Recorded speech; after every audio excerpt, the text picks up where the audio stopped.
Instagram. Hey, Instagram. We're live on. Hey, YouTube. Hey, Instagram. Welcome to the Urban View Experience. This place where we try to give you a little snippet of the juicy goodness that we experience here every single day on Urban View. So, lots to get to. It's going to feel quick, like a fire hose. We've got a lot of guests to get to. And then in the second hour of our show, we're discussing sinners today. So it's going to feel very quick, very rushed, but just flow with it. Allow it to flow. And those of you who have a difficult time listening to me, if you want to listen to me on replay, you go on YouTube, you can control the speed at which I'm speaking. You can slow me down.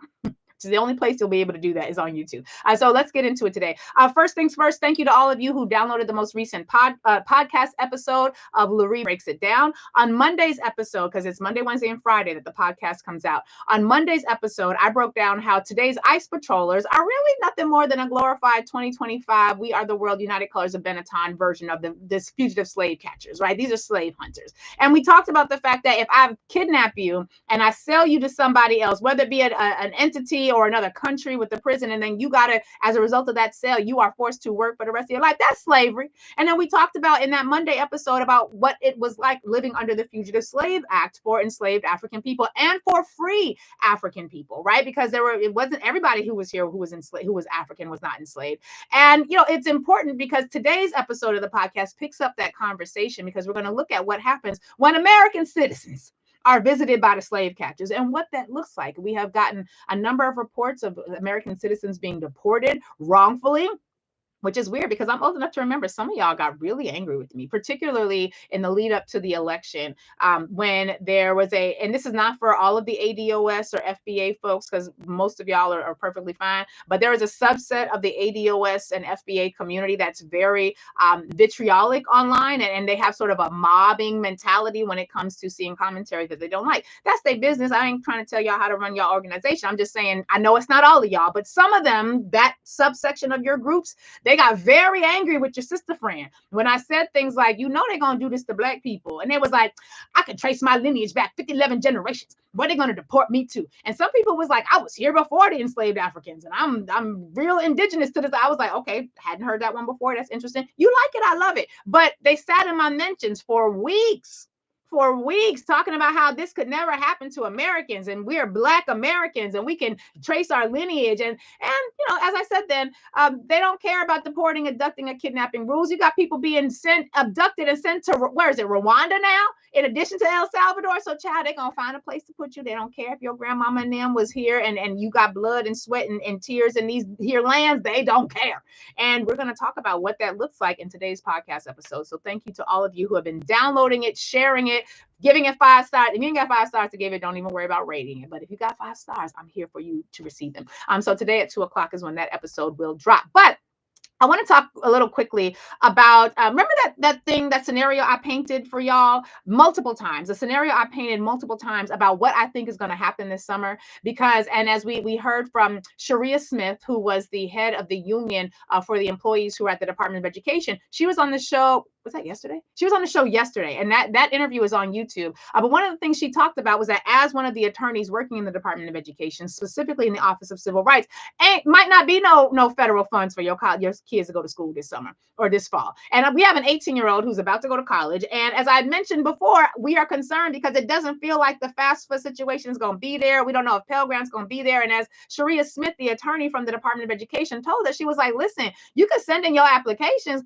Ain't nobody processing them, because all the people who was processing your FAFSA applications have been fired. You can send in your Pell Grant requests and all that information, but ain't nobody processing them because all the people who was processing them has been fired. And now the student loan collection process, however, that is continuing because they transferred the student loan collection process out of the Department of Education, sent it to the Small Business Association. And in about, what is today? Today's May 30th. Yeah, May 5th. All y'all voters who was like, the parties are the same, get ready, because the same is going to show up in your bank account. Because if you have not been paying your student loans, your bank account can be frozen, your wages can be levied or garnished. And so all of that is happening because both parties are the same. They are not the same. None of them are going to lead us to Black liberation, but none of them, they are not the same. Now, I want to pick up on that conversation about education, because let's talk about policing.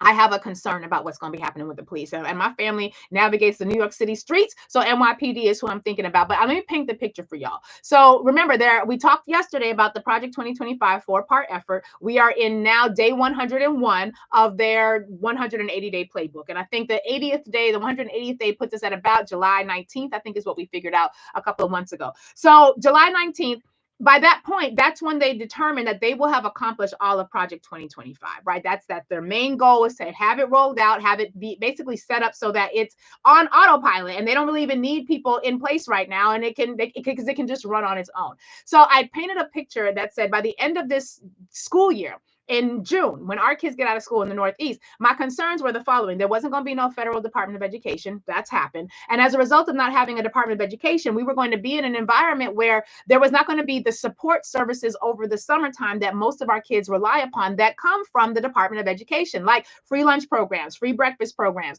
summer youth employment programs, PALS programs and funding programs that are designed to keep our kids off the streets so that they're not going to get caught up in all that foolishness that be happening on the streets in the summertime. And I said, in addition to that, we are going to have millions of kindergartners through 11th graders who are going to be unleashed into our community with no real substantive programs. I don't know what the conditions of y'all vacation Bible schools is right now, but I know mine when I was a kid, they only lasted like a week or two. So there's, 6, 8 other weeks of the summer that you're going to have to fill out. I know not enough of y'all have freedom schools set up in your churches or in your religious institutions. So they ain't going to be able to get to go to that pro-Black program. But the challenge was those millions of kindergartners through 11th graders are going to be finishing school in June. And then we're going to have millions of 12th graders who are going to be finishing high school in June, who may not have any reasonable way to pay for any of the collegiate expenses that they are going to have because the financial aid system has been dismantled because y'all elected a man who you said there was no question about whether or not he was Black, and he didn't laugh in a way that pissed you off. So there's that. But here's the challenge, right? Because these kids is going to be finished with school at the same time that what happened yesterday is going to manifest. And what happened yesterday? Let's talk about it. Actually, before we get to what happened yesterday, do you remember what happened in 2017 when Donald Trump went to Suffolk County in New York? And Donald Trump basically talking in front of a whole bunch of police officers. I can't remember if it was a policing convention or it was just a rally where police just showed up to support Donald Trump. But what did Donald Trump say when he was speaking very dismissively about this policing practice that was in place in Suffolk County? Keep in mind, at this time in Suffolk County, there had been a police chief who had just gone to jail for beating the brakes off of a Black person. I mean, Suffolk County, it's like one of them sundown towns when it comes to policing. Don't be there when the sun go down because you might not make it up to the sun come up. And what did Donald Trump tell those officers? What did Donald Trump say after a police chief who was in charge of a precinct that was literally being investigated? And I believe they might have been under a consent decree. I got to double check that. But basically, these some bad boys. And them bad boys. These are the wrong ones to be messing with. Donald Trump tells this auditorium full of police officers who are dealing with police chiefs who were then serving time for having beaten the brakes off of Black people. He said, don't be too nice. Y'all remember that? Y'all remember that? He said, don't be too nice. He said that we got to remove these thugs. We'd like to get them out a lot faster. And when you see these thugs being thrown into the back of a paddy wagon, you just seen them thrown in rough. I said, please, don't be too nice. Remember that? And people was like, oh my God, is he tacitly endorsing police brutality? Bitch, it wasn't no tacit endorsement. That was a wholesale ass endorsement. It wasn't nothing tacit about it. What's wrong with y'all? That was a whole ass endorsement of police brutality. And this is 2017. So we hadn't quite gotten to the Ahmaud Arbery, Breonna Taylor, or George Floyd realities, but we had already seen Mike Brown. We had already seen Freddie Gray. We'd already seen a lot. So this was a time when people were very sensitive to these things. So that was in 2017. If only we had left it there. According to Rolling Stone and a number of other reports, according to the executive order that this man signed yesterday, Donald J. Trump signed an executive order that basically is laying the foundation for a complete and total takeover by the police. During the final weeks of the 2024 election campaign, you guys may remember, and this is recounted in the article, he fantasized about one really violent day. And he says, one rough hour, real rough, the world will get out and it will end immediately. He was basically talking about a purge. He's talking about having a purge day. He wanted one day where the police could be as brutal as they wanted to be, where they could just round up everybody. And who do you think they're going after? Who do you think they purging? Who do you think they got in their sights? And so that was just last year. in 2024, in the final weeks of his campaign, he's dreaming, visioning, fantasizing, getting his rocks off about this really violent day where there's complete unlimited authority and capacity for police to do all the things that they were doing. Well, on Monday, he signed, I said yesterday, but this happened actually on Monday. Donald Trump signed an executive order that basically is going to allow for that. Yeah, this executive order, quote, ramps up his efforts to embolden law enforcement across the country and shield them from accountability. Because remember in Project 2025, when they said police should not have any limitations on their immunity, when they can basically act like whole ass slave patrollers, forget fugitive slave hunters, whole ass slave patrols. Remember that? That was in Project 2025, and people said we was crazy for talking about Project 2025 and said that's not the same thing. He's going to do Agenda 47. And I just broke down for y'all a couple of days ago how Agenda 47 and Project 2025 was the same thing, but you don't know that if you don't read. Right. Donald Trump directed Attorney General Pam the Bombshell Bondi, and I say bombshell because she's bombing justice. She's bombing and destroying civil rights everywhere she can go, to launch a program providing free legal services and resources to police officers who are accused of wrongdoing. And you know who's going to be providing those free legal services? All them bitch-ass law firms that bitched out and kissed the ring and licked the knuckles of this administration because they didn't want to have to deal with the reality. Not a Perkins Coie. Perkins Coie is a law firm that was like, damn that, what you ain't going to do is tell us how to be lawyers. You ain't going to destroy the rule of law in this country, not on our watch. But Paul Weiss, yeah, y'all bitched out. And I got a whole lot of friends that worked at Paul Weiss. I was almost one of Paul Weiss, y'all bitched out. And as a result, now your lawyers and the lawyers of all these bullshit-ass law firms who decided to kiss the ring and lick the knuckles of this man are going to be the ones doing the legal defense for these police officers who's going to be beating the asses of our kids this summer, our kids who don't have no funding, no supports, no services, because y'all thought all the parties were the same. My bad. Some of y'all, not us, but some of them. According to the report, Donald Trump's executive order is also going to increase the supply of excess military and national security assets to local law enforcement. Those of y'all living in communities like New York City, where even though we got a black mayor who used to be a cop and was a Republican, oh, well, maybe that explains it. Maybe that explains it. But like in New York City, so it's not just something that happened in the South. This is going to happen everywhere. Everywhere where you have seen a police brutality incident, everywhere where there has been a consent decree that is no longer in place because people didn't come out to vote, and not no longer in place because even though you promised white people the world as a voting bloc, they will choose to have hell and on earth, because if that means that they get the world, means that they got to share the world with black people, they don't want it. Right. That's another reason why I'm concerned about this whole effort that Bernie and AOC are in. Y'all talking to people and they're very excited, but have you seen how historically white Americans, and Derek Bell's interest convergence theory says this, white Americans, if you give them an opportunity to expand rights for black people, they will expand rights for black people so long as it benefits white people. But as soon as white people perceive that they will no longer maintain their hierarchy and their white supremacist privilege as a result of black people getting rights, well, then they will no longer support the rights. And that's what happened. Amina, did you see that? Did the internet just go out for you? It just went out for me. That's weird. Okay, YouTube, y'all might be having a thing. Yeah. Anyway, somebody said we're going to stay in the house. Yes. Be inside. Be inside. Get used to inside. Make inside nice, because they are going to have complete and full immunity. And it's not just the police. The military is now being brought into local policing efforts, which used to be against the law. Posse comitatus and all of that. We're not even going to get into all that right now because I ain't got a whole lot of time because we got guests coming. But basically, in this order, the Donald Trump administration gives to the Attorney General and associated agencies an instruction that they are to, quote, maximize the use of federal resources to support state and local law enforcement training, increased pay for officers, enhanced sentences for crimes against law enforcement, and investment in the security and capacity of prisons. They don't have to deport you, Black Americans. They'll incarcerate your ass right here. And since we still have the 13th Amendment that says you can be enslaved once you be convicted of a crime, and once they expand what is convicted of a crime, and once they have way more officers policing our communities than any other, of course they're going to find crime in our communities. Do you see how this goes? Do you see how this goes? Do you see why it doesn't make a whole lot of sense to argue in a way for political outcomes that can harm us more just because you get your rocks off on the Twitters? Right. So according to the order, it also, quote, encourages the prosecution of state and local officials for unlawfully prohibiting law enforcement officers for carrying out their duties. So I'm envisioning Tish James.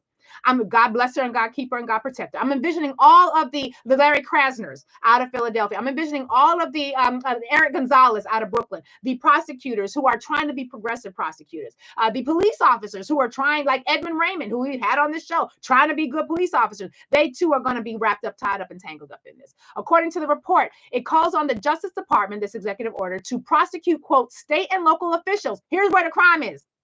Y'all ready for what the crime is that the state and local officials will be committing? Here's where the crime is. This executive order calls on the Justice Department to prosecute state and local officials who do the vicious crime of promoting diversity, equity, and inclusion initiatives that supposedly restrict law enforcement activity or endanger citizens. You see how they made diversity criminal? Do you see how this was all in Project 2025? Do you realize that, like, everything we've been talking about for the past 2 years, this is what they're doing? What's your plan? Other than staying in the house, what is the plan? How is your community organizing? I'm curious about this, and these are questions you don't have to call into the show to tell us, but you should be having questions and conversations with people about how you're going to organize. This directive was also issued alongside a separate executive order that, in addition to everything I just said, also tells Pam Bondi, the Attorney General, to identify and punish sanctuary cities. They have decided that slavery and Jim Crow was the preferred era for America. And they have done everything up until these first 101 days to essentially lay the foundation for that. This executive order and the bringing in of the military to support local community policing is going to be a real big ass problem. When you consider the fact that they are now making border states, they are expanding the military's capacity to police in border states. Here's the thing you got to know about a border state. What is it? Anywhere 100 miles from the border is considered not necessarily America.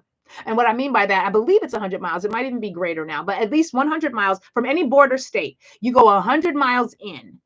That 100-mile border space, you don't necessarily have a guarantee of constitutionality when it comes to your rights. And because that's considered a border state, there are different rules for those areas. I want you to think about all the states that are border states. All of you up along the northern border, where we now have enemies, I guess, because Canada is a big old bad enemy. All of you along the southern border. All of you along the coasts, which includes me. I want you to think about what your protests are going to look like once there's full police immunity. What is your resistance going to look like? Righteous. These are questions y'all better ask yourself. What is this going to look like once we are actually in the police state? Once this has made its way down to the precincts, once the precincts have decided, boys, it's time, claim and burn. Get the boys and get the trucks and get the guns. It's time to go inward hunting. Because that's what it's going to be. And when you hear the podcast today, episode drops at 2 o'clock, you're going to realize how we're already there. These people have decided that slavery was their preferred mode of operation. And many of us foolishly believed that integration was sort of how we were going to just continue, because we foolishly did not study Reconstruction and realize that every time there has been an integration effort in this country, it has been followed by this, the white lash. And we are now in the white lash. Righteous. What y'all doing? I know y'all protesting. I know y'all doing things. I know y'all moving on, and y'all trying to make it happen. You better ramp it up, because you ain't mad enough yet. Because as much as you doing, this is what they did. What you think this going to do to your protest now, righteous, y'all better figure it out. You better figure it out. But according to the report, and this is important, according to the article, in the 2024 campaign, quote, Donald Trump repeatedly voiced his dreams of being a dictator on day one and spoke frequently about giving police immunity from prosecution in his push to carry out the largest mass deportation regime in U.S. history. Now, just over 3 months into his second term, the president's purge of the federal government, removal of U.S. citizens from a country, and clashes between his administration and judicial powers and escalated moves to expand his power have thrown the country into a moral and constitutional crisis. Welcome to another day ending in Y. 8668. I'm not giving out the number. We got a guest holding. We got to go to commercial break. Instagram, love y'all. Appreciate you. Stay tuned. Check out the podcast today at 2 o'clock. And for YouTube, appreciate y'all. Love y'all. We got to go to commercial break. Urban View. Stick around. Monifa Bandele from Moms Rising joins us next. Much more to come on the Lurie Daniel Favors Show. We'll be right back after this. All right. We're in commercial break. Okay, let me check out the chat. How y'all doing, YouTube? You know I be sneaking to do this, right? Because I'm on commercial break. So hold on, let me see what y'all got. What y'all got? Okay, hey Kelly Bree, guy across the street breeds dogs and spirit is. Oh yes, we were also bred like the dogs. Yep. For all the black MAGA, you put a bullseye on black people's black. Yes, that is true. That is true. Thanks. I guess I don't know. Let's see what else. Black is black to them. Yep. Here come the militarized police. I see y'all in the chat. Let's see. Yes, they are wilding out, Sharon. That is true. Why are these programs only available from the federal level? States have to start taking care of their own. Well, here's the challenge with that, the right place. When you think about states having to take care of these issues for their own, what state are you talking about? Because some of these states are worse than the feds. Some of these states are worse than the feds, and where you live, geographically speaking, is going to really matter more now than ever. Okay, let's see what else. I don't think Americans have come to church. Nope, that is true, Chris. They have not. If you're a pal, I'm trying to respond. All right, this is cool. Yes. Oh, and please like and subscribe the YouTube channel and the page. Hit the bell for the notifications. Yeah. Okay. Just wanted to scroll through the chat, see if there's anything I needed to respond to. I appreciate y'all. Commercial break's almost over. But yeah. Back to Urban View. Love y'all. Bye, YouTube.